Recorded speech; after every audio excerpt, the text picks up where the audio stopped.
Selamat pagi teman-teman kelas B. Eh, Kami sekelompok hari ini ingin mempresentasikan tentang konsep persepsi dan budaya. Kelompok kami terdiri dari Candika Putri, Ernesto Raditya, Yohana Reni, Domenico Wisnu, dan Felix Aditya. Enjoy! Oke teman-teman, sekarang kita masuk ke materi yang pertama, yaitu ada persepsi. Persepsi sendiri didefinisikan sebagai cara kita memahami dunia dan membangun realitas sosial dari proses menerima, mengidentifikasi, dan memaknai sebuah pesan melalui indera kita. Persepsi sendiri dibentuk dari berbagai faktor, seperti faktor keluarga, agama, sejarah, dan bahkan budaya. Komunikasi tidak akan berjalan dengan efektif jika antar individu memiliki perbedaan persepsi satu sama lain.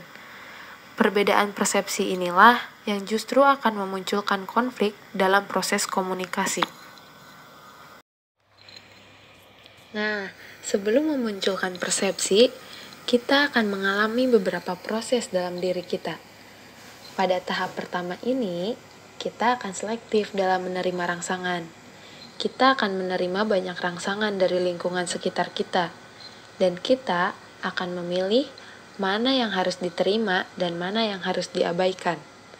Selanjutnya, jika informasi sudah diterima, informasi tersebut akan diatur dan dimaknai berdasarkan pengalaman kita.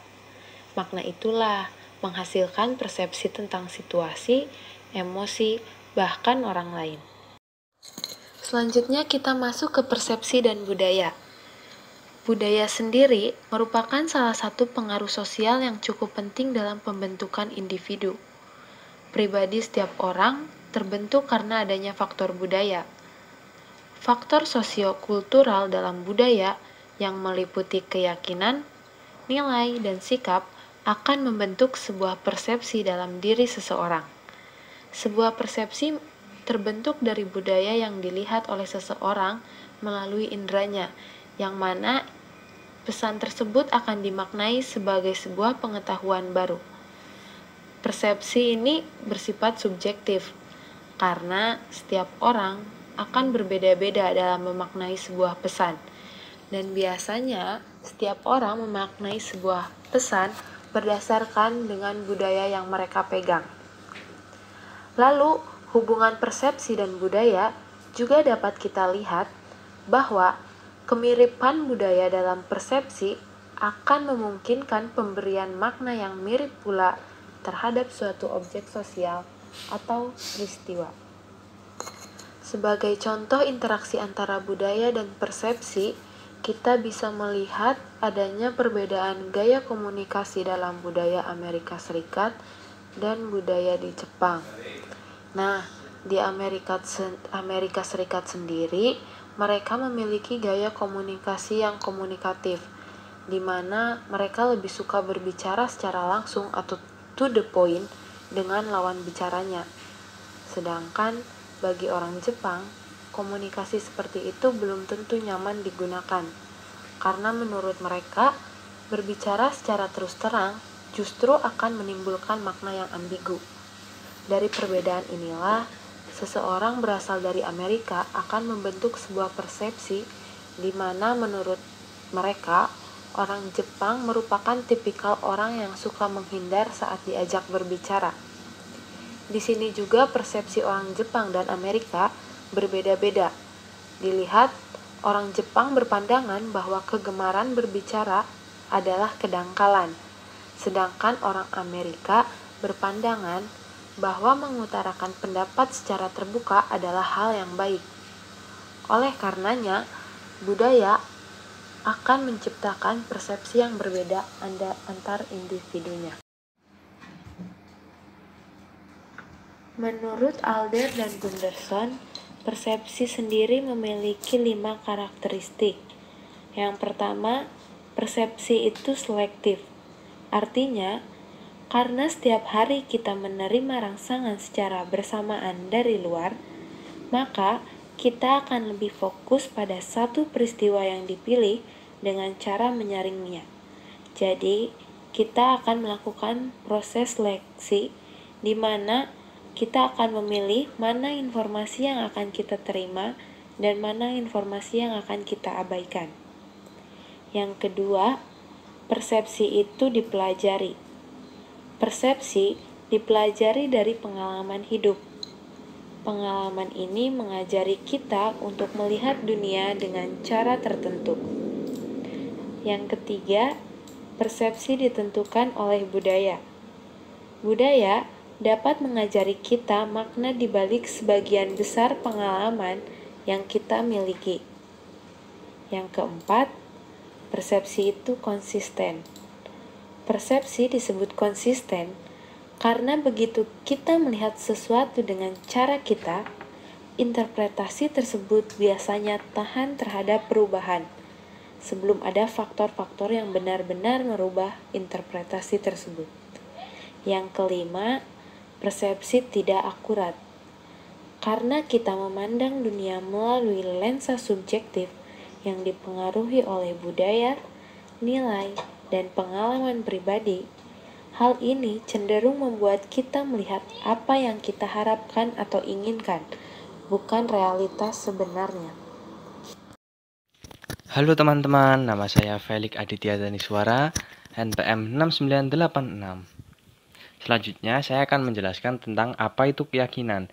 Keyakinan adalah konsep atau gagasan yang diyakini oleh individu atau kelompok sebagai suatu kebenaran. Jadi keyakinan ini sangat penting ya untuk mungkin mengambil tindakan-tindakan dalam kehidupan seorang individu, karena keyakinan ini menjadi pilar dalam mengambil suatu kebijakan atau keputusan. Keyakinan ini atau belief ini bersifat subjektif dengan atau tanpa adanya bukti. Keyakinan yang dibangun bersama dapat mewakili sebuah identitas dari suatu budaya atau mewakili ciri kelompok. Perbedaan keyakinan antar individu bukan sesuatu yang salah. Perbedaan keyakinan ini muncul akibat adanya perbedaan latar belakang, pengalaman, dan budaya yang berbeda. Terlebih lagi di Indonesia sekarang ini banyak budaya-budaya yang tersebar di berbagai daerah di Indonesia. Akan tetapi, bahkan dalam kelompok besar, orang mungkin memegang keyakinan yang bertentangan dengan keyakinan orang lain. Jadi, kuncinya di sini adalah harus saling mengerti dan menghargai antara keyakinan-keyakinan yang berbeda-beda tersebut. Karena tentu saja budaya dan latar belakang geografis ya. Misalnya nih, penduduk AS saat ini memiliki perbedaan yang signifikan atas masalah sosial seperti kontrol senjata, peraturan pemerintah, penggunaan kuota rasial, dalam penerimaan perguruan tinggi, hukuman mati, dan sejumlah masalah lainnya. Dengan demikian, kepercayaan dan nilai budaya yang mereka hasilkan dapat mempersatukan dan memecah belah. Terima kasih. Selamat pagi, selamat siang, dan selamat malam teman-teman. Nama saya Domenico Wisnu Indrajaya, dan sekarang saya akan menjelaskan bagian selanjutnya, yaitu nilai. Keyakinan seseorang akan membentuk sebuah pondasi dari nilai itu. Apa yang dianggap menarik bagi diri sendiri dan masyarakat tempat kita tinggal adalah produk dari nilai-nilai. Bisa berupa apa yang dapat dipegang secara sadar maupun tidak sadar. Ada juga nilai-nilai yang cenderung meresap dan menjadi ciri khas budaya. Nilai-nilai budaya ini memberikan seperangkat pedoman yang membantu anggota budaya dalam memutuskan apa yang baik dan buruk, diinginkan atau tidak diinginkan, benar atau salah, sesuai atau tidak sesuai di hampir setiap konteks aktivitas masyarakat tersebut. Namun, nilai budaya yang bervariasi dapat menciptakan konflik antar budaya, baik di tingkat pribadi maupun di tingkat internasional.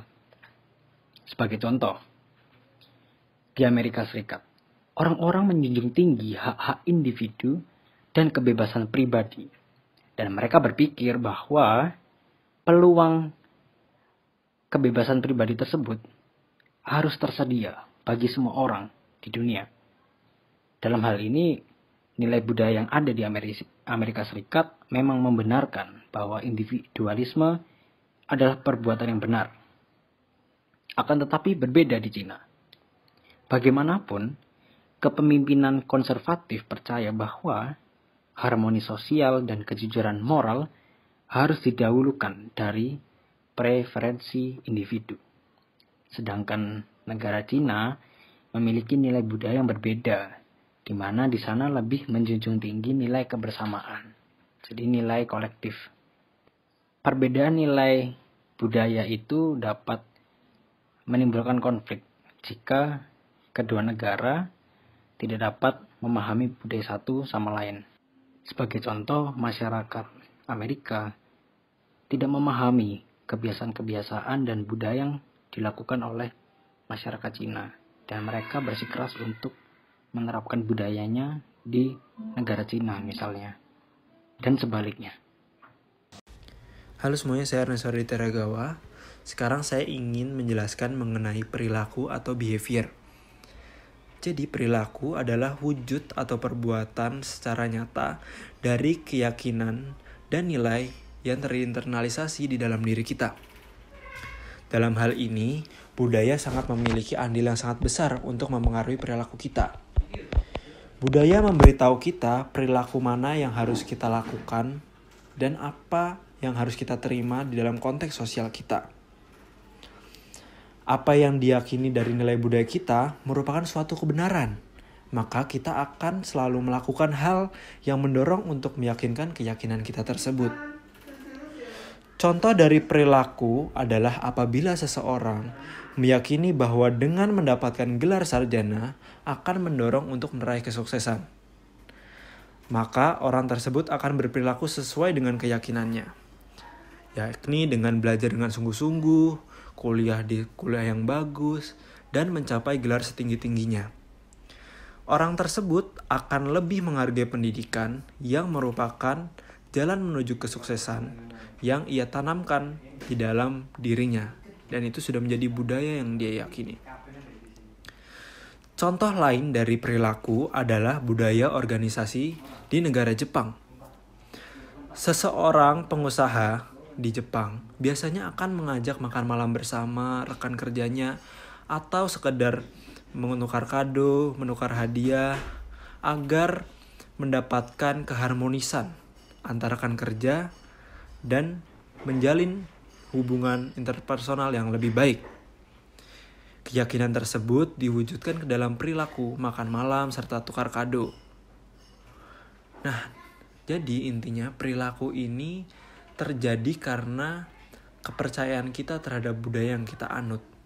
Sehingga apa yang kita lakukan itu akan selalu menunjukkan apa yang kita percaya, yakni budaya kita.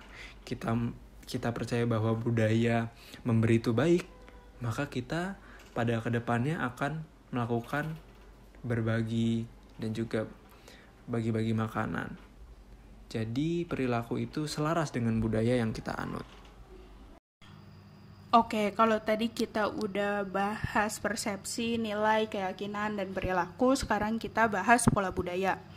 Pola budaya atau orientasi nilai merupakan istilah umum yang digunakan secara kolektif untuk menggambarkan nilai-nilai budaya yang menjadi ciri kelompok dominan dari suatu budaya. Nah, nilai-nilai ini dilihatnya itu dari kelompok dominan yang seringkali menunjukkan karakteristik nilai-nilai dan keyakinan dari masyarakat yang serupa, yang berasal dari nilai dan keyakinan yang sama gitu. Contohnya misalnya kita ngelihat orang Batak tuh katanya mereka tuh kalau ngomong tuh keras atau kasar gitu. Nah, itu tuh merupakan pola budaya yang kita lihat gitu. Itu yang dominan dari orang Batak. Pola budaya juga bisa diartikan sebagai generalisasi suatu budaya secara umum yang digunakan untuk menggambarkan nilai dan keyakinan yang dominan di suatu budaya.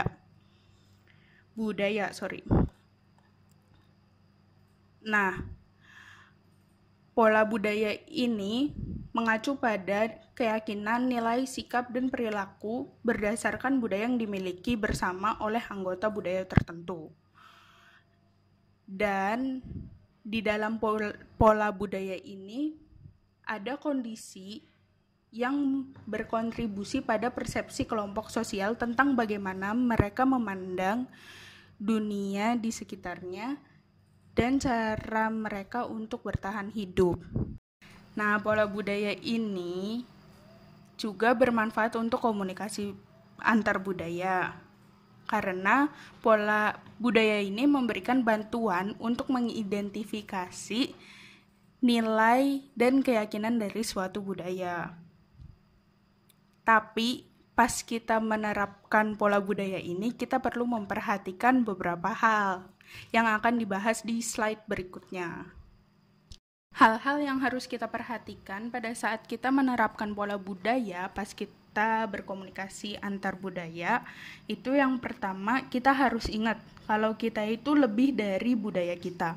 Maksudnya gimana? Maksudnya itu setiap individu dalam suatu kelompok budaya itu memiliki hak untuk memilih mana nilai yang ingin dia ikuti, mana nilai yang tidak ingin dia ikuti. Jadi nilai-nilai dalam budaya itu sekali lagi dominan. Jadi belum tentu semua orang dalam kelompok budaya tersebut itu memilih atau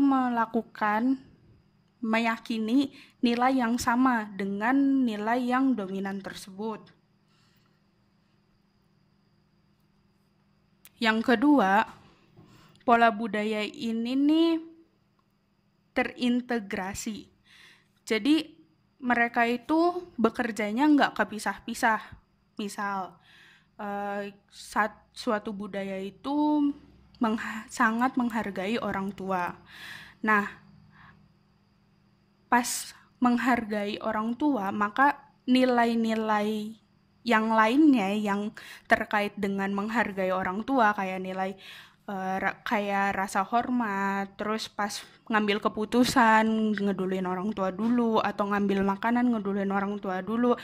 Nah, nilai-nilai kesopanan kayak gitu tuh itu bakal melekat sama nilai itu. Jadi nilai-nilai yang ada di dalamnya tuh saling berkaitan. Yang ketiga, pola budaya ini bersifat dinamis.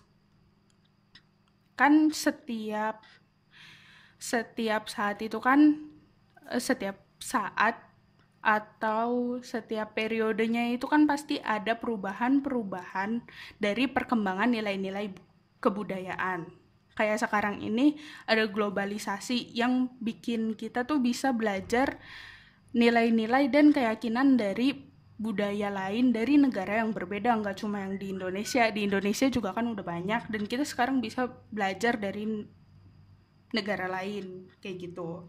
Tapi nggak semua nilai-nilai budaya itu berubah dalam waktu yang cepat. Jadi nggak semuanya selalu berubah. Ada beberapa nilai-nilai yang mungkin sudah tertanam lebih dulu, lebih dalam, dan umurnya lebih tua. Jadi dia tuh tahan sama perubahan. Dan berkembangnya itu sifatnya tuh lebih lambat daripada nilai-nilai budaya yang lainnya. Yang terakhir, yang keempat, nilai budaya ini pola budaya itu bisa jadi kontradiktif. Kalau misalnya kita ngamatin kasus-kasus yang terjadi di lingkungan sekitar kita, itu tuh banyak nilai kontradiktif yang ada di kasus tersebut gitu. Contohnya, contoh yang paling gampang itu tuh kayak budaya patriarki. Itu kan sekarang kan adanya perkembangan nilai-nilai budaya yang lainnya, itu jadinya kan sifatnya kayak kontradiktif kan, kayak jadinya sekarang itu banyak muncul gerakan-gerakan yang menuntut kesetaraan gender kayak gitu.